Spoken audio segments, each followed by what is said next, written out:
প্রতিটি বান্দাকে দিন রাত 24 ঘন্টা পাহারা দেওয়ার জন্য আল্লাহ কিছু ফিরিস্তা মোতায়েন করে রেখেছেন। হাদিস শরীফে রাসূল করিম সাল্লাল্লাহু আলাইহি ওয়াসাল্লাম বলেন, আল্লাহর নিয়োজিত ফিরিস্তারা যদি মানুষকে 24 ঘন্টা পাহারা না দিত, তাহলে মুরুগের বাচ্চাকে যেভাবে চিল সু মেরে নিয়ে যায়, এভাবে মানুষগুলিকে জিনেরা সু মেরে নিয়ে যেত।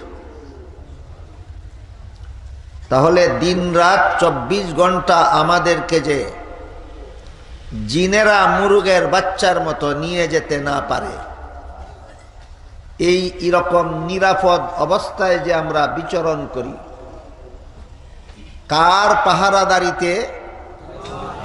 ফিরিস্তাদের পাহারাদারিতে।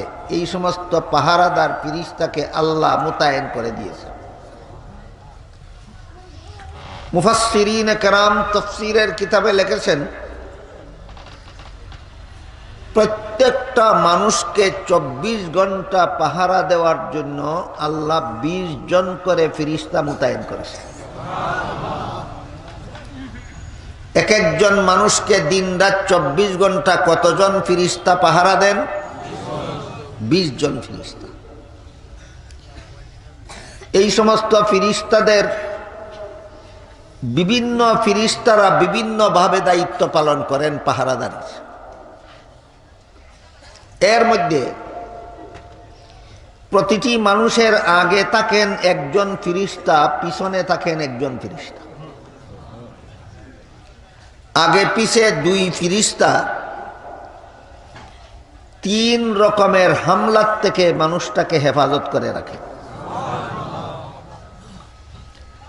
একটা হামলা হইল মানুষ শত্রুর হামলা, আর একটা হামলা হলো জিন শত্রুর হামলা, আর একটা হামলা হলো আযাবের ফিরিস্তার হামলা।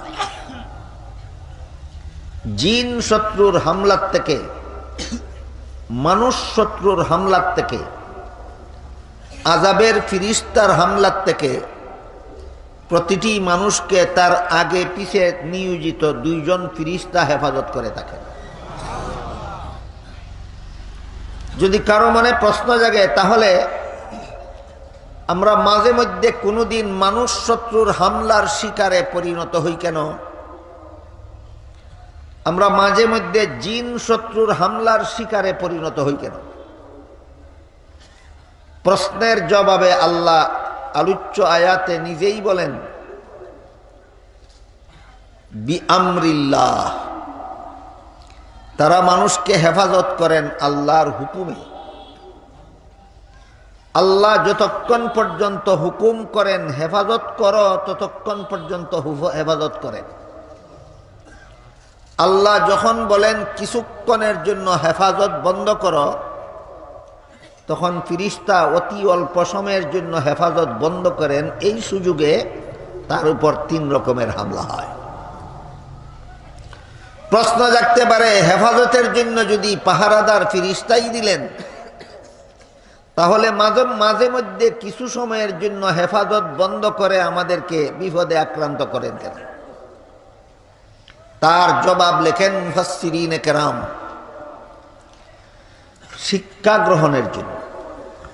কোনো মানুষ যদি জন্ম থেকে মৃত্যু পর্যন্ত কোনোদিন কোনো মানুষ শত্রুর হামলার মুখোমুখি না হয়, জিন শত্রুর হামলার মুখোমুখি যদি না হয়, আযাবের ফিরিস্তার হামলার মুখোমুখি যদি না হয়, তাহলে এই মানুষটা আল্লাহকে ভুলে যাবে এবং আল্লাহর অবাধ্য নাফরমানিতে, অবাধ্য কাজে লিপ্ত হয়ে যাবে। এই কারণে আল্লাহ মাঝে মধ্যে ফিরিস্তার হেফাজত বন্ধ করে একটু সামান্য আক্রান্ত হতে দেন, যেন সে সতর্ক হয়ে যায়। মাঝে মধ্যে আল্লাহ হেফাজত বন্ধ করেন আমাদেরকে সতর্ক করে দেওয়ার জন্য।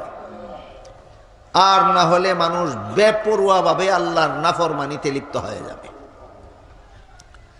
গেল 2 ফিরিস্তার বিবরণ। এই 2 জন ফিরিস্তা প্রতিটি মানুষের আগে একজন পিছে একজন ফিরিস্তা আল্লাহর পক্ষ থেকে পাহারাদার হিসাবে নিযুক্ত থাকেন। এই দুইজন ফিরিস্তা মানুষটাকে 3 রকমের হামলার থেকে হেফাজত করে থাকেন। আর দুইজন ফিরিস্তা আল্লাহ মানুষের 2 কাঁধে নিযুক্ত করে রেখেছেন। ডান কাঁধে একজন ফিরিস্তা নিয়োজিত আছেন, বাম কাঁধে একজন ফিরিস্তা নিয়োজিত আছেন। ডান কাঁধের ফিরিস্তার ডিউটি হলো বান্দা যখন যথারীতি কোনো নেক আমল করে, একটা সওয়াবের কাজ করা মাত্রই সাথে সাথে 10টা সওয়াব তার আমল নামায় লিখে ফেলা। ডান কাঁধের ফিরিস্তার দায়িত্ব কি একটা সওয়াবের কাজ করার সাথে বিলম্বে না অবিলম্বে? অবিলম্বে। বান্দা যখন কোনো সওয়াবের কাজ করে তখন সওয়াবটা আমল নামায় যেন লিখতে বিলম্ব না করে। এবং একটা সওয়াবের কাজ করলে একটা সওয়াব লিখলে হবে না, একটা সওয়াবের কাজ করলেই 10টা সওয়াব লিখতে হবে। সওয়াবের পরিমাণ বেশি লেখা এইটাও বান্দার দুনিয়াতে আখিরাতে বিপদ মুক্তির ব্যবস্থা। যার আমল নামায় সওয়াব যত বেশি থাকবে সে দুনিয়াতেও বিপদ আপদ থেকে নিরাপদে থাকবে, আখিরাতেও বিপদ আপদ থেকে নিরাপদে থাকবে। আর বাম কাঁধের ফিরিস্তার ডিউটি দিয়েছেন বান্দা যখন কোনো গুনার কাজ করে, প্রথম কথা হলো সাথে সাথে লেখা যাবে না। বান্দা কোনো গুনার কাজ করলে বাম কাঁধের ফিরিস্তা সাথে সাথে লেখার দায়িত্ব, না লেখা যাবে না? হ্যাঁ, লেখা যাবে না। ডান কাঁধের ফিরিস্তার অনুমতি নিয়ে লিখতে হবে। কাজেই বান্দা যখন কোনো গুনার কাজে লিপ্ত হয় তখন বাম কাঁধের ফিরিস্তা ডান কাঁধের ফিরিস্তার কাছে অনুমতি চায়, বান্দা যে গুনাহ করলো আমি লিখবো কিনা। ডান কাঁধের ফিরিস্তা বলেন, আল্লাহর একটা বিধান আছে, হাদিস শরীফে রাসূল বলেছেন, আত-তাইবু মিনাজ জামবি কামাল্লা জামবালা। কোনো গুনাহগার যদি গুনাহ থেকে তওবা করে ফেলে যথারীতি, তাহলে তার আমল নামার থেকে গুনাহ মুছে ফেলা হয়। কাজেই বান্দা এই মাত্র গুনাহ করেছে, তুমি যদি এখনই লিখে ফেলো আর কিছুক্ষণ পরে যদি বান্দা তওবা করে ফেলে, তোমার লেখা তো মুছে যাবে। এমন লেখা লেখার তো কোনো অর্থ নাই। কাজেই অপেক্ষা করে দেখো বান্দা তওবা করে কিনা। তওবা করলে আর লেখারই দরকার নেই। সময় দেওয়ার পরে, অপেক্ষা করার পরেও যদি বান্দা তওবা করে না, বাম কাঁধের ফিরিস্তা দ্বিতীয়বার ডান কাঁধের ফিরিস্তার কাছে অনুমতি চায়। তওবার সময় দিলাম, সুযোগ দিলাম, বান্দা তো তওবা করলো না, এখন কি করব? ডান কাঁধের ফিরিস্তা বলেন, আবার সুযোগ দাও। আবার সুযোগ দেওয়ার পরও যদি তওবা করে না, তাহলে তৃতীয়বার যখন বাম কাঁধের ফিরিস্তা ডান কাঁধের ফিরিস্তাকে জিজ্ঞাসা করেন, বারবার তাকে তওবা করার সময় সুযোগ দেওয়া হলো, কিন্তু সে তো তওবা করলো না, এখন কি করা যায়? তখন ডান কাঁধের ফিরিস্তা বলেন, যেহেতু তাকে বারবার তওবা করার সুযোগ দেওয়ার পরও তওবা করেনি, তাহলে এখন তুমি তার গুনাহটা লিখতে পারো। আমার নিয়মে নয়। আমার নিয়ম হলো একটা সওয়াবের কাজ করলে 10টা সওয়াব লিখবে। তোমার নিয়ম হলো একটা গুনাহ করেছে, একটার বেশি লেখা যাবে না। শেষ পর্যন্ত ডান কাঁধের ফিরিস্তার অনুমতি ক্রমে বাম কাঁধের ফিরিস্তা তার আমল নামায় একটা গুনাহ লিখে রাখে। গুনাহ থেকে তওবা করার জন্য বারবার সুযোগ দেওয়া হয় কেন? এই সুযোগটা যেন বান্দা গ্রহণ করতে পারে। আর গুনাহ মুছে ফেলার সুযোগ গ্রহণ করলেই, অর্থাৎ গুনাহ মুছে ফেলার, গুনাহ থেকে তওবা করলে গুনাহ মাফ হয়ে গেলেই বান্দা দুনিয়া আখিরাতের বিপদ আপদ থেকে বাঁচতে পারে। এবং গুনার পরিমাণ যত কম হবে বান্দার বিপদ আপদ তত কম হবে। গেল ডান কাঁধের ফিরিস্তার দায়িত্ব, বাম কাঁধের ফিরিস্তার দায়িত্ব। চার ফিরিস্তার ডিউটির বিবরণ দেওয়া হলো। আগে একজন, পিছে একজন, দুইজন, ডান কাঁধে একজন, বাম কাঁধে একজন, দুইজন। কতজন হইল? চারজন। আর দুইজন ফিরিস্তা প্রতিটি বান্দার দুটি ঠুটে মোতায়েন করা হয়। কোথায়? ঠুটে। দুই ঠুটে দুজন করে ফিরিস্তা থাকে। আপনাদের কারো মনে যেন এই প্রশ্ন না জাগে যে আমার ঠুটে ফিরিস্তা থাকলে আমি টের পাই না। ফিরিস্তা আমাদের মতো পদার্থের তৈরি নন, এই জন্য ফিরিস্তার অবস্থান মানুষ টের পায় না। দেখি না কেন দুনিয়ার প্রতিটি জীবিত মানুষের চোখে আল্লাহর কুদরতি একটা পর্দা আছে, এটার কারণে দেখে না। আজরাইল ফিরিস্তা যখন মানুষের জান নিতে আসবে তখন তার চোখ থেকে কুদরতি পর্দা সরিয়ে দেওয়া হবে। তখন কোন কোন ফিরিস্তা আসলো তাকে নেওয়ার জন্য সব ফিরিস্তাকে সে দেখতে পাবে। বুঝে থাকলে বলুন তো, দুনিয়ার জীবনে আমরা ফিরিস্তাগণকে দেখি না কেন? আল্লাহর কুদরতি পর্দা আছে আমাদের চোখে, এই জন্য দেখি না, এই জন্য আমরা ফিরিস্তাদেরকে দেখি না। দুই ঠুটে দুইজন ফিরিস্তা মোতায়েন করা আছে, তাদের ডিউটি হলো শুধু বান্দার দুরুদ সালামের সওয়াব হেফাজত করে রাখার জন্য। এই বান্দা নবীর নামে যত দুরুদ শরীফ পড়বে, এই বান্দা নবীকে যত সালাম দিবে, এই দুরুদ সালামের সওয়াব আলাদাভাবে হেফাজত করার জন্য আল্লাহ প্রতিটি বান্দার দুই টুটে দুজন করে ফিরিস্তা মোতায়েন করে রেখেছেন। হাদিস শরীফে রাসূল করিম সাল্লাল্লাহু আলাইহি ওয়াসাল্লাম বলেন, যে ব্যক্তি আমার প্রতি একবার দুরূদ শরীফ পড়বে, আল্লাহ তার প্রতি 10 বার রহমত নাযিল করবে, 10টা গুনাহ মাফ করে দেবেন, 10টা মর্যাদা বাড়িয়ে দেবেন। এই যে দুরূদ শরীফের এতগুলি ফজিলত, দুরূদ শরীফের এত বড় সওয়াব, এটাকে আলাদাভাবে হেফাজত করে রাখার জন্য আল্লাহ প্রতিটি মানুষের দুই ঠুটে দুজন করে ফিরিস্তা মোতায়েন করে রেখেছেন। কিন্তু দুঃখের বিষয়, আমাদের সমাজে রাসূল করিম সাল্লাল্লাহু আলাইহি ওয়াসাল্লামের নামে দুরূদ সালাম যথা নিয়মে পড়া হয় না। আর মন গড়াভাবে যারা পড়ে সেগুলি দুরূদও নয়, সালামও নয়। এই জন্য দুরূদ সালাম সম্পর্কে কিছু কথা পরিষ্কারভাবে আমাদের বোঝা দরকার, মনে রাখা দরকার।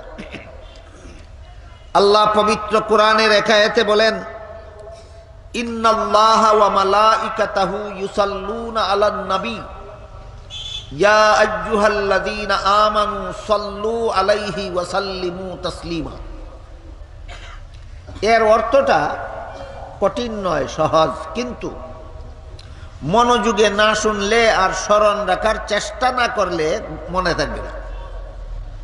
এই জন্য এই আয়াতের অর্থ বলার আগে আমি আপনাদেরকে অনুরোধ করে বলছি, একটু মনোযোগে শুনবেন এবং স্মরণ রাখার চেষ্টা করবেন।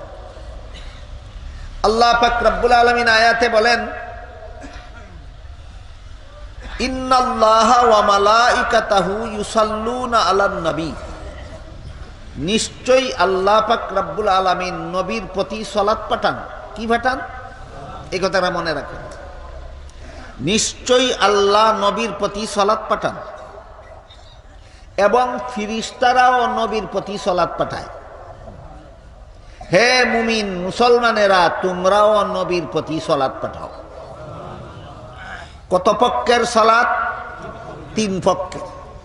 আল্লাহর পক্ষ থেকে নবীর প্রতি সালাত পাঠানো হয়, ফিরিস্তাদের পক্ষ থেকে নবীর প্রতি সালাত পাঠানো হয়। মুমিন মুসলমানদেরকেও আল্লাহ নির্দেশ দিয়েছেন নবীর প্রতি সালাত পাঠাও। এই সালাত শব্দের অর্থ 3 পক্ষের বেলায় 3 রকম।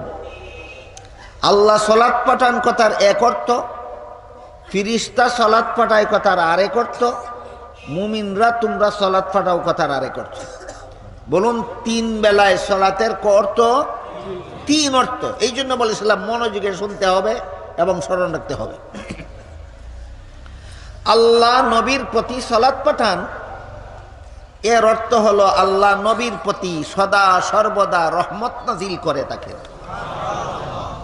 ভুলে গেলে হবে না, আল্লাহ নবীর প্রতি সালাত পাঠান অর্থ রহমত নাজিল করতে থাকেন।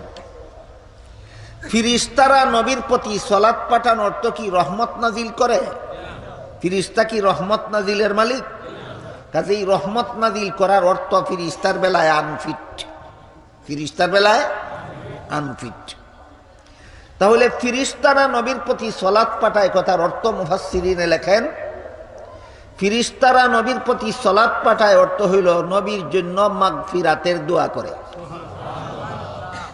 মাগফিরাত শব্দের অর্থ গুনাহ মাফ। সহজ সরল অর্থ দ্বারায় ফিরিস্তারা নবীর প্রতি সালাত পাঠায় মানে নবীর জন্য গুনাহ মাফের দোয়া করে। ফিরিস্তারা নবীর প্রতি সালাত পাঠায় অর্থ নবীর জন্য গুনাহ মাফের দোয়া করে। প্রশ্ন জাগে নবীর কি কোনো গুনাহ আছে? তাহলে গুনাহ নাই যেখানে গুনাহ মাফের দোয়া করার অর্থ কি হয়? কোনো অর্থ হয় না। আল্লাহ পাক রব্বুল আলামিন পবিত্র কোরআনের এক আয়াতে বলেন লা ইয়ানালু আহদিজ জালিমিন, যারা গুনাহ করে এদেরকে আমি নবী বানাই না, আর যাদেরকে নবী বানাই এরা জীবনে কোনোদিন গুনাহ করে না। কাজেই নবীর বেলায় গুনার কথাটা কোরআনের ঘোষণায় অস্পষ্ট না পরিষ্কার? পরিষ্কার। এটা আল্লাহর চিরন্তন নীতি এবং সকল নবীর জন্য সার্বজনীন। যারা গুনাহ করে তাদের কাউকে আল্লাহ নবী বানান না, আর যাদেরকে আল্লাহ নবী বানান এরা কোনোদিন গুনাহ করে না। এই জন্য বলুন তো এটা বিচ্ছিন্ন কোনো ঘটনা না সমস্ত নবীর জন্য সার্বজনীন নীতি? আল্লাহর ঘোষিত নীতি সকল নবীর বেলায় সার্বজনীন নীতি। এই নীতি সকল নবীর বেলায় সমানভাবে প্রযোজ্য। এই জন্য কোন নবীর নামে যদি কখনো গুনাহ শব্দ ব্যবহার করা হয় তাহলে এই মূল নীতি বজায় রেখে গুনার ব্যাখ্যা করতে হবে। এমন কোনো ব্যাখ্যা করা জায়েজ নয় যে ব্যাখ্যা করলে আল্লাহর নির্ধারিত নীতি লঙ্ঘন হয়ে যায়।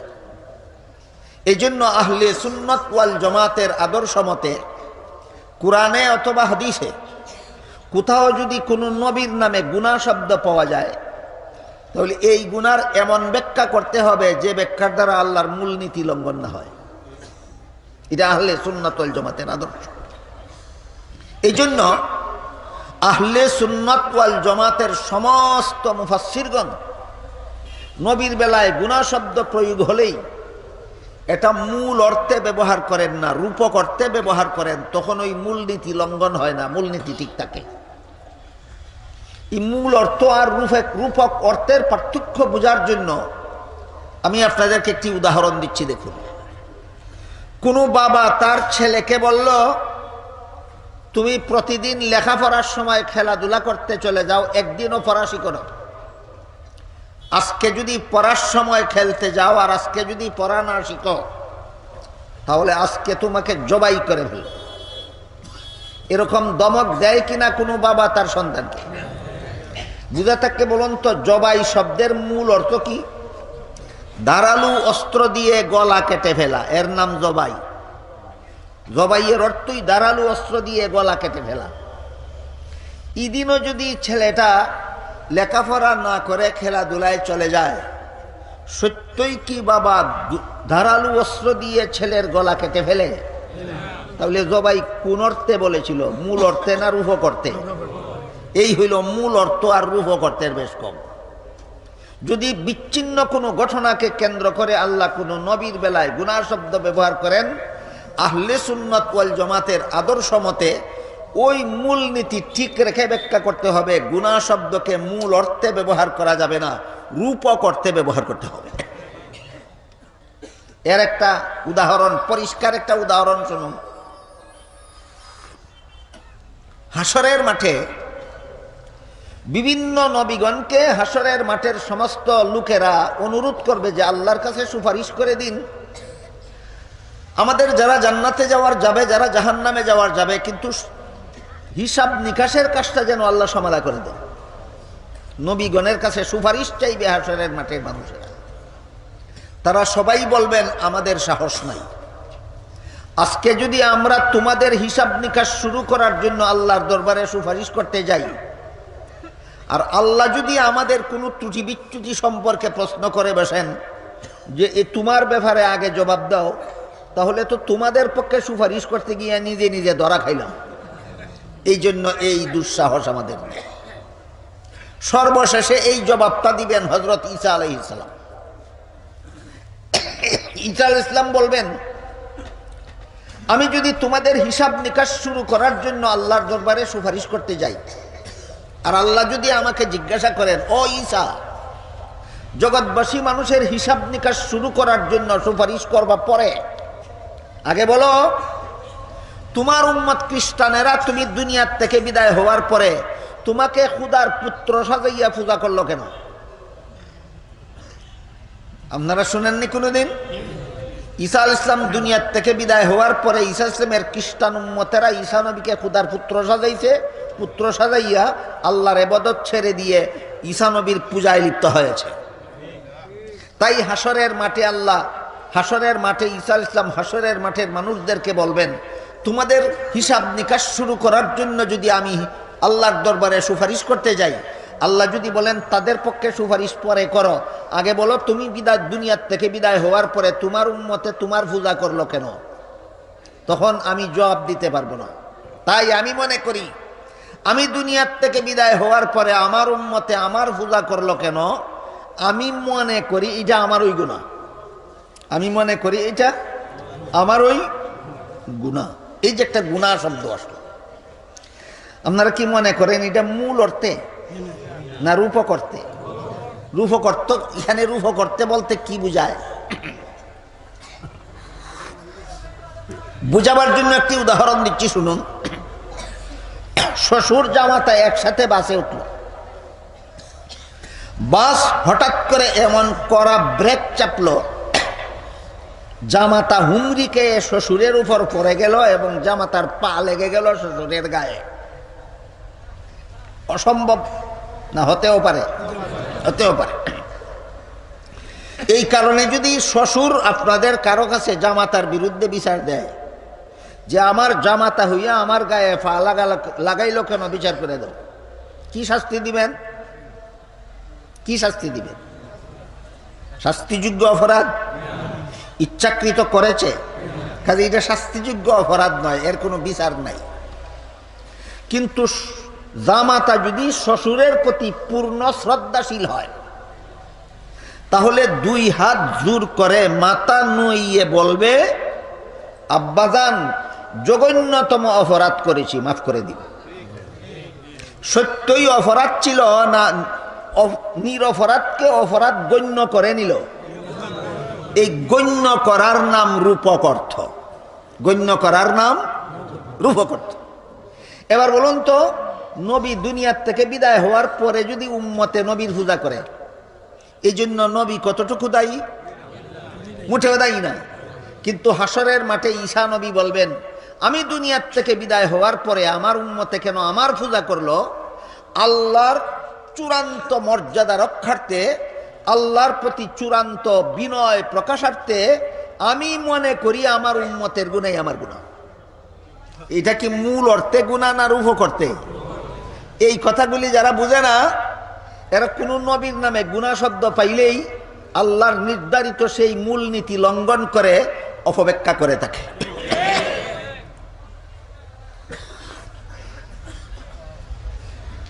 এইভাবে বিভিন্ন নবীর জীবনে এমন কিছু বিচ্ছিন্ন ঘটনা আছে যে ঘটনাগুলির মধ্যে গুনাহ শব্দ ব্যবহৃত হয়েছে। আমার এতক্ষণের কথা বুঝে থাকলে বলুন, মূল অর্থে না রূপ করতে? সত্যই গুনাহ না গণ্য করা গুনাহ? এগুলি গণ্য করা গুনাহ। এই বিষয়টা বর্তমান দুনিয়ার যে সমস্ত মুসলমান বুঝে না, এর মধ্যে একজন মুসলমানের নাম মৌলানা সাদ সাহেব। একজন মুসলমানের নাম মৌলানা সাদ সাহেব। ইনি বলে মুসা নবী আল্লাহর দরবারে শাস্তি পাওয়ার যোগ্য গুনাহ করেছেন। ইনি বলে জাকারিয়া নবী আল্লাহর দরবারে শাস্তি পাওয়ার যোগ্য গুনাহ করেছেন। ইনি বলে ইউসুফ নবী আল্লাহর দরবারে শাস্তি পাওয়ার যোগ্য গুনাহ করেছেন। ইনি বলে মুহাম্মাদুর রাসূলুল্লাহ আল্লাহর দরবারে শাস্তি পাওয়ার যোগ্য গুনাহ করেছেন। কোরআন কি গুড়ার ডিম বুঝলো? এই জন্য আজে বাজে আলেমের মুখে কোরআনের তাফসীর শুনতে নাই। কোরআনের তাফসীর শুনলে আগে ওই আলেমকে যাচাই করে নিতে হবে যে তুমি নিজে কোনো উস্তাদের কাছে কোরআনের তাফসীর শিখেছো কিনা, পড়ার পরে পরীক্ষা দিয়েছো কিনা, পরীক্ষা দেওয়ার পরে পাশ করেছো কিনা। যে কোনো উস্তাদের কাছে কোরআনের তাফসীর পড়েনি সে আপনাদেরকে তাফসীর শোনালে মন গড়া তাফসীর শোনাতে বাধ্য। যে পড়েছিল পরীক্ষা দেয়নি সে তাফসীর শোনালে ভুল তাফসীর শোনাতে বাধ্য। যে পরীক্ষা দিয়েছিল ফেল করেছে সে সঠিক তাফসীর শোনাবে না, সে ভুল তাফসীরই শোনাবে। এই ধরনের একজন যোগ্য ছাত্র ছিল ছাত্র জমানায় মৌলানা সাদ সাহেব। বুঝছেন কত বড় যোগ্য ছাত্র ছিল। এই কারণে এখন বলে কি, আল্লাহ যেখানে রূফ করতে গুনাহ শব্দ ব্যবহার করেছেন সেখানে সাদ সাহেব মূল অর্থে গুনাহ শব্দ ব্যবহার করে। সাদ সাহেবের কোরআনের জ্ঞান কত গভীর আজকে একটু আন্দাজ করতে পারলেন কি আপনারা? এবার মূল কথার দিকে ফিরে যায়। আল্লাহ বলেন, ইন্নাল্লাহা ওয়া মালাইকাতাহু ইউসাল্লুনা আলান নাবিয়্যি ইয়া আইয়ুহাল্লাযীনা আমানু সাল্লু আলাইহি ওয়া সাল্লিমু তাসলিমা। আল্লাহ সালাত পাঠান নবীর প্রতি, ফিরিস্তাও সালাত পাঠান নবীর প্রতি। হে মুমিন মুসলমানেরা তোমরাও সালাত পাঠাও নবীর প্রতি। এখানে তিন পক্ষের সালাতের অর্থ তিন রকম। তিন পক্ষের সালাতের অর্থ তিন রকম। আল্লাহ সালাত পাঠানের অর্থ হইল রহমত নাজিল করেন, রহমত নাজিল করেন। ফিরিস্তা সালাত পাঠান অর্থ রহমত নাজিল করেন না। ফিরিস্তা রহমত নাজিলের মালিক না, রহমত নাজিল করার মালিক একমাত্র আল্লাহ। তাহলে ফিরিস্তা সালাত পাঠানের অর্থ কি? নবীর জন্য গুনাহ মাফের দোয়া করেন। ফিরিস্তারা নবীর প্রতি সালাত পাঠানের অর্থ নবীর জন্য গুনাহ মাফের দোয়া করেন। এতক্ষণ কি বুঝে আসলাম? কোন নবীর কি পরিমাণ গুনাহ আছে? কোন নবীর কোনো গুনাহ নাই।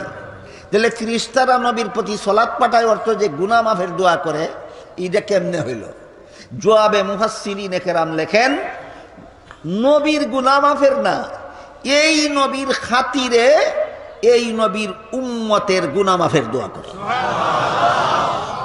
এই হলো ফিরিস্তা নবীর প্রতি সালাত পাঠাবার অর্থ। মর্ম হলো আল্লাহ নবীর প্রতি সালাত পাঠান অর্থ রহমত নাজিল করেন। ফিরিস্তারা নবীর প্রতি সালাত পাঠান অর্থ নবীর খাতিরে নবীর উম্মতের গুনাহ মাফের জন্য আল্লাহর কাছে দোয়া করেন। চিন্তা করে দেখুন আপনারা কত বড় ভাগ্যবান। আপনাদের খবরই নাই এই নবীর উম্মত হওয়ার কারণে ফিরিস্তারা আল্লাহর কাছে আপনাদের গুনাহ মাফের দোয়া করে। এটা হলো ফিরিস্তারা নবীর প্রতি সালাত পাঠান কথার অর্থ। তারপরে যে আল্লাহ বলেছেন, হে মুমিন মুসলমানেরা তোমরাও নবীর প্রতি সালাত পাঠাও। আমরা নবীর প্রতি সালাত পাঠাবো, এর আরেক অর্থ। সেই অর্থ হইল তোমরা আল্লাহর কাছে নবীর প্রতি রহমত নাজিলের জন্য দোয়া করো। এই দুয়ার নাম দুরূদ শরীফ। এই দুয়ার নাম দুরূদ শরীফ। কিছু বিদাতি মৌলবী আছে, দুরুদও বুঝে না, সলাতও বুঝে না, আল্লাহর সলাতও বুঝে না, ফিরিস্তার সলাতও বুঝে না, মুমিন মুসলমানের সলাতও বুঝে না। আয়াতের তর্জমা করতে গিয়া বলে আল্লাহও নবীর উসে দুরূদ শরীফ পড়ে, ফিরিস্তাও নবীর উসে দুরূদ শরীফ পড়ে, তোমরাও দুরূদ শরীফ পড়ো। কি গুড়ার ডিম বুঝছ? গুড়ার দুরূদ শরীফ। আল্লাহ নবীর প্রতি সালাত পাঠান, এটার নাম দুরূদ শরীফ পড়ে না। ফিরিস্তা নবীর প্রতি সালাত পাঠান, এটার নাম দুরূদ শরীফ পড়া নয়। আল্লাহ যে মুমিন মুসলমানকে বলেছেন নবীর প্রতি রহমত নাজিল করার জন্য তোমরা আল্লাহর কাছে দোয়া করো, তোমাদের এই দোয়াটার নাম দুরূদ শরীফ। আজকে বুঝলেন কিনা দুরূদ শরীফ কারে কয়? এখন দুরূদ শরীফ যদি বুঝেই না, পড়বে কি গুড়ার ডিম? আর সোয়াব পাবে কিসের গুড়ার ডিম? তাদের কতগুলি গদ বাঁধা কতগুলি কবিতা, ছন্দ মাখা কবিতা, সুরের তালে তালে ভরে, ওইটারে তারা দুরূদ শরীফ কয়। এটা দুরূদ শরীফ নয়। আর সত্যিকারের দুরুদ যেটা, এটা বেদাতি মৌলবীরা জানেই না, বুঝেই না, চিনেই না। কাজেই মুমিন মুসলমান যে বলে আল্লাহুম্মা সাল্লি আলা মুহাম্মদ, এর অর্থ হইল হে আল্লাহ মুহাম্মাদুর রাসূলুল্লাহর উপর রহমত নাজিল কর। এইটার নাম দুরূদ শরীফ। এইটার নাম, আপনারা যে আল্লাহর কাছে দোয়া করলেন আমাদের নবীর উপর রহমত নাজিল করুন, মুমিন মুসলমানের এই দোয়া করাটার নাম দুরূদ শরীফ। আল্লাহ নবীর প্রতি দুরূদ শরীফ পড়ে না মুসলমানেরা দুরূদ শরীফ পড়ে? আল্লাহ দুরূদ শরীফ পড়ে কইলে অর্থ দাঁড়ায় আল্লাহ নবীর উপর রহমত নাজিলের জন্য দোয়া করে। আল্লাহ এবার কার কাছে দোয়া করবে? কেতনা বড় গন্ড মূর্খ হইলে বলতে পারে যে আল্লাহ নবীর উপর দুরূদ শরীফ পড়ে। আমরা নবীর উপর দুরূদ শরীফ পড়ি, কথার অর্থই হইল যে আমরা আল্লাহর কাছে দোয়া করি নবীর উপর রহমত নাজিল করার জন্য। কাজে আল্লাহ নবীর উপর দুরূদ শরীফ পড়ে, কথার অর্থ দাঁড়ায় আল্লাহও কারো কাছে দোয়া করে নবীর উপর রহমত নাজিল করার জন্য। আল্লাহ কার কাছে দোয়া করবে? কাজেই বেদাতীরা দুরুদের নামে গুড়ার ডিমা বুঝে না।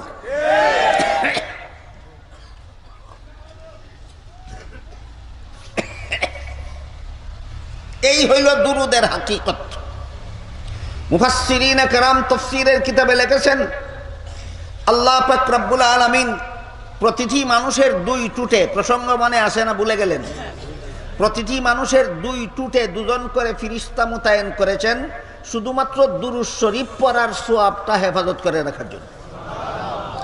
আয়াত নাজিল হওয়ার পর সাহাবায়ে কেরাম রাদিয়াল্লাহু আনহুম আজমাইন মুহাম্মাদুর রাসূলুল্লাহ সাল্লাল্লাহু আলাইহি ওয়াসাল্লামের খেদমতে জিজ্ঞাসা করলেন, ওগো আল্লাহর রাসূল, এই আয়াতে আল্লাহ আমাদেরকে দুটি কাজের আদেশ দিয়েছেন, দুরূদ শরীফ পড়ার আদেশ দিয়েছেন আর সালাম দেওয়ার আদেশ দিয়েছেন। আপনাকে কিভাবে সালাম দিতে হবে সেটা তো আল্লাহ আত্তাহিয়াতের মাধ্যমে আমাদেরকে শিক্ষা দিয়েছেন। দেখুন, নবীকে সাহাবাগণ বলতেছেন যে নবীকে নবীর উম্মতে কিভাবে সালাম দিবে, এটা আল্লাহ শিক্ষা দিয়েছেন আত্তাহিয়াতুর ভিতরে। যারা নামাজ পড়েন আপনারা আত্তাহিয়াতু পড়েন কিনা? সেখানে নবীর নামে সালামটা কিভাবে দেন? আসসালামু আলাইকা আইয়ুহান নবী। আসসালামু আলাইকা অর্থ সালাম আপনার প্রতি, সালাম আপনার প্রতি। আইয়ুহান নবী অর্থ ও নবীজি। ডাক দিল আগে না সালাম দিল আগে? এটা নবীকে সালাম দেওয়ার আদব, এটা নবীকে সালাম দেওয়ার আদব। আগে সালাম দাও, পরে ডাক দাও। আত্তাহিয়াতের মাধ্যমে আল্লাহ বান্দাকে নবীকে আদবের সাথে সালাম দেওয়ার পদ্ধতি শিক্ষা দিয়েছেন। আগে ডাক মারো আর পরে সালাম দাও, তুমি বেয়াদব। আগে সালাম দাও, পরে ডাক দাও, এটা আদব। তাহলে ইয়া নবী সালাম আলাইকা বলবো না আসসালামু আলাইকা আইয়ুহান নবী বলবো? বেশ কম বুঝলেন আজকে কিছুটা। আসসালামু আলাইকা আইয়ুহান নবী বললে আগে সালাম দেওয়া হয়, পরে নবীরে ডাক দেওয়া হয়, আদব রক্ষা হয়। ইয়া নবী সালাম আলাইকা বললে আগে ডাক মারা হয়, পরে সালাম দেওয়া হয়, আদব রক্ষা হয় না। সাহাবায়ে কেরাম বলেন, ওগো আল্লাহর রাসূল, আপনাকে কিভাবে সালাম দিতে হবে? আত্তাহিয়াতুর ভিতরে আল্লাহ আমাদের শিক্ষা দিয়েছেন, আপনাকে কিভাবে সালাম দিতে হবে সেটা আমরা জানি। কিন্তু এই আয়াতে যে আল্লাহ আরেকটা হুকুম করলেন আপনার উপর দুরূদ শরীফ পড়ার জন্য, আপনার উপর কিভাবে দুরূদ শরীফ পড়তে হবে আমরা তো জানি না, আপনি আমাদেরকে শিক্ষা দিন। কথা বুঝতে পারতেছেন আপনারা? তখন সাহাবায়ে কেরামের এই প্রশ্নের জবাবে রাসূল বলেন, তোমরা যদি এইভাবে দুরূদ শরীফ পড়ো, আল্লাহুম্মা সাল্লি আলা মুহাম্মাদিন ওয়া আলা আলি মুহাম্মাদিন কামা সাল্লাইতা আলা ইব্রাহিম ওয়া আলা আলি ইব্রাহিম ইন্নাকা হামিদুম মাজিদ, আল্লাহুম্মা বারিক আলা মুহাম্মাদিন ওয়া আলা আলি মুহাম্মাদ কামা বারাকতা আলা ইব্রাহিম ওয়া আলা আলি ইব্রাহিম ইন্নাকা হামিদুম মাজিদ। এইভাবে যদি তোমরা দুরূদ শরীফ পড়ো, তাহলে আল্লাহ যে তোমাদেরকে দুরূদ শরীফ পড়ার হুকুম দিয়েছেন সেই হুকুমটা সর্বোত্তম পদ্ধতিতে পালন হবে। এই জন্য নমাজে এইভাবে দুরূদ শরীফ পড়তে হয়, যেহেতু আল্লাহ রাসূল বলেছেন এটা সর্বোত্তম দুরূদ। রাসূল এই দুরূদকে কি কেমন দুরূদ বলেছেন? সর্বোত্তম দুরূদ।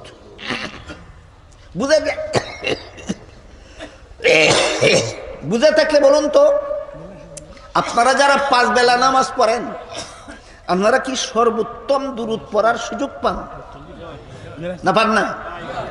যারা নামাজ পড়ে না এরা কি সর্বোত্তম দুরূদ পড়ার সুযোগ পায়? কে কাকে বলে দুরূদ শরীফ পড়লো না? যারা পড়ে এরা কয়, যারা পড়ে না এরা কয় দুরূদ শরীফ পড়লো না। কি গুড়ার ডিম বুঝছো তুমি? দুরূদ শরীফ কবার পড়ো, কেমনে পড়ো? মুফাসসিরিনে কেরাম তাফসীরের কিতাবে লিখেছেন, আল্লাহ প্রতিটি মানুষের 2 ঠোঁটে 2 জন ফেরেশতা মোতায়েন করে রেখেছেন, শুধু দুরূদ শরীফ আর নবীর প্রতি যে সালাম দেয় এর সওয়াবটা হেফাজত করে রাখার জন্য। কত ফেরেশতার হিসাব গেল? 6 ফেরেশতার। আগে একজন, পিছে একজন, 2 জন, 2 কাঁধে 2 জন, 4 জন, 2 ঠোঁটে 2 জন, 6 জন। আর 2 জন ফেরেশতা আল্লাহ মোতায়েন করে রেখেছেন প্রতিটি মানুষের 2 চোখে। প্রতিটি মানুষের 2 চোখে, 2টা চক্ষু হেফাজত করার জন্য আলাদাভাবে, 2টা চক্ষুকে আলাদাভাবে হেফাজত করার জন্য আল্লাহ প্রতিটি মানুষের 2 চোখে 2 জন করে ফেরেশতা মোতায়েন করে রেখেছেন। দৈনন্দিন জীবনে আমাদের উঠা বসা চলাফেরা এর মধ্যে কত জিনিসের ঘর্ষণ লাগে শরীরের কত জায়গায়, কত জিনিসের টক্কর লাগে সমস্ত শরীরের কত জায়গায়। আমাদের শরীরে মাথায়, নাকে, মুখে, হাতে, পায়ে যত জিনিসের ঘর্ষণ লাগে, টক্কর লাগে, এর 10 ভাগের 1 ভাগও যদি চোখে লাগতো, চোখ এতদিনে ধ্বংস হয়ে যেত। এই জন্য আল্লাহ প্রতিটি মানুষের 2 জন চোখে 2 জন ফেরেশতা মোতায়েন করে রেখেছেন শুধু 2টি চক্ষুকে আলাদাভাবে হেফাজত করার জন্য। যদি কারো মনে প্রশ্ন জাগে, তাহলে আমার চোখে যেদিন বালুর কোনা পড়েছিল সেদিন ফেরেশতা 2 জন ছিল কোথায়? জবাব আগেই দিয়েছি। আল্লাহ বলেন, ইয়াহফাজুনাহু মিন আমরিল্লাহ। আল্লাহ যতক্ষণ পর্যন্ত হুকুম দিয়ে রাখেন তার চক্ষু 2টা হেফাজত করো, ততক্ষণ পর্যন্ত হেফাজত করে। আল্লাহর দেওয়া চক্ষু আল্লাহর দেওয়া ফেরেশতায় হেফাজত করে, আর সেই চক্ষু দিয়া উলঙ্গ অর্ধ উলঙ্গে নারীর নাচ দেখে টেলিভিশনে। এমন মুসলমান আছে কি? আজকাল তো টেলিভিশন লাগে না, আজকাল সিনেমাও লাগে না। সিনেমা হইল সামাজিকভাবে বেপরদা নারীর দেখার ব্যবস্থা, আর টেলিভিশন হইল পারিবারিকভাবে বেপরদা নারী দেখার ব্যবস্থা। আর একটা আছে ব্যক্তিগতভাবে বেপরদা নারী দেখার ব্যবস্থা, এটার নাম মোবাইল ফোন। সিনেমা কোন পদ্ধতিতে বেপরদা নারী দেখার ব্যবস্থা? সামাজিকভাবে। টেলিভিশন কিভাবে বেপরদা নারী দেখার ব্যবস্থা? পারিবারিকভাবে। আর মোবাইল ফোন সেট ব্যক্তিগতভাবে বেপরদা নারী দেখার ব্যবস্থা। কতজন মুসলমানের মোবাইলে নারীর ছবি মুক্ত পাবেন? কতজন পাবেন? হাদিস শরীফে রাসূল করিম সাল্লাল্লাহু আলাইহি ওয়াসাল্লাম বলেন, আশাদ্দুন নাসি আযাবান ইয়াউমাল কিয়ামাতি মুসাব্বিরুন, আও কামা ক্বালা আলাইহিস সালাতু ওয়াসসালাম। মানুষ অথবা জীবজন্তুর ছবি যারা তুলে, ছবি যারা যত্ন করে রাখে, ছবি যারা ব্যবহার করে, ছবি যারা লটকায়, এদের আযাব হবে হাসরের মাঠে সবচেয়ে কঠিন। এদের আযাব হবে হাসরের মাঠে সবচেয়ে কঠিন। সবচেয়ে কঠিন আযাবের ব্যাখ্যা দিয়ে অন্য হাদিসে আল্লাহ রাসূল বলেন, হাসরের মাঠে যেমন ভাবে ছবি অঙ্কনকারী মানুষটাকে আল্লাহ জীবিত করে দাঁড় করাবেন, ওই বিনষ্ট হয়ে যাওয়া ছবিগুলিকেও আবার উদ্ধার করে আল্লাহ তার সামনে পেশ করবেন। পেশ করে জিজ্ঞাসা করবেন, ছবিগুলি কে এঁকেছিল? সে বলবে, আমি এঁকেছিলাম। আল্লাহ জিজ্ঞাসা করবেন, এটার তো চক্ষু আছে, দেখা যায়, কিন্তু সে দেখে না কেন? সে বলবে, তার প্রাণ নাই, এই জন্য দেখে না।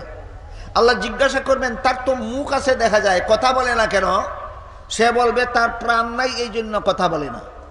আল্লাহ পাক রব্বুল আলামিন বলেন, আমার নবী বলেছিলেন ছবি আঁকা হারাম, ছবির ব্যবহার করা হারাম, ছবি সংরক্ষণ করা হারাম, ছবি লটকিয়ে রাখা হারাম। নবীর ঘোষণা লঙ্ঘন করে ছবি আঁকছিলে কেন? এখন হয়তো প্রাণ দিয়া তার মুখের দ্বারা কথা বলাইবে, প্রাণ দিয়া তার চোখের দ্বারা দেখাইবে, আর না পারলে জাহান্নামে যাবে। এই হইল ছবি অঙ্কনকারীদের সবচেয়ে কঠিন শাস্তি হবে হাসরের মাঠে, এর সামান্যতম ব্যাখ্যা। তাহলে ছবি দেখা হালাল না হারাম? ছবি দেখা হারাম, ছবি তোলা হারাম, ছবি ব্যবহার করা হারাম, ছবি করে লটকিয়ে রাখা হারাম। যেমন ভাবে শুয়োরের গোশত খাওয়া হারাম। যেই শুয়োরের গোশত খাওয়াকে আল্লাহ কোরআনে হারাম ঘোষণা দিয়েছেন, সেই শুয়োরের গোশতে একই আয়াতে ঠেকাবশত জায়েজ বলেছেন। ঠেকাবশত জায়েজ বলেছেন। ঠেকাবশতর ব্যাখ্যা কি? ঠেকাবশতর ব্যাখ্যা হলো, যেই লোকটা হালাল খাদ্য পায় না, এই জন্য কয়েকদিন যাবৎ খায় না, এখন মরণাপন্ন অবস্থা, একজন ইহুদিয়া বলল আমার কাছে শুয়োরের গোশত আছে, খাইয়া ইচ্ছা করলে জান বাঁচাইতে পারো। এই লোকটাও দেখে আর যদি না খাইতে মরেই যাবে, এমত অবস্থায় ইহুদির কাছ থেকে শুয়োরের গোশত নিয়ে খাইয়া জান বাঁচানি তার জন্য জায়েজ আছে। আসলে শুয়োরের গোশত খাওয়া জায়েজ ছিল না হারাম ছিল? যেই লোকটার জন্য হালাল হইল, এটা কি বিলাসিতার জন্য হালাল হইল না ঠেকাবশত? ঠিক তেমনি ভাবে ছবি হারাম ঠেকাবশত। যে ট্যাক্সে তার জন্য হালাল হয়, যে ট্যাক্সে তার জন্য হালাল হয়। ট্যাক্সে কিভাবে? তার একটি উদাহরণ। আপনার উপর হজ ফরজ, আপনি বাংলাদেশে বসে বসে হজ করবেন না মক্কা শরীফ যেতে হবে? মক্কা শরীফ যেতে পাসপোর্ট বানাতে হবে, পাসপোর্টে ভিসা লাগাতে হবে।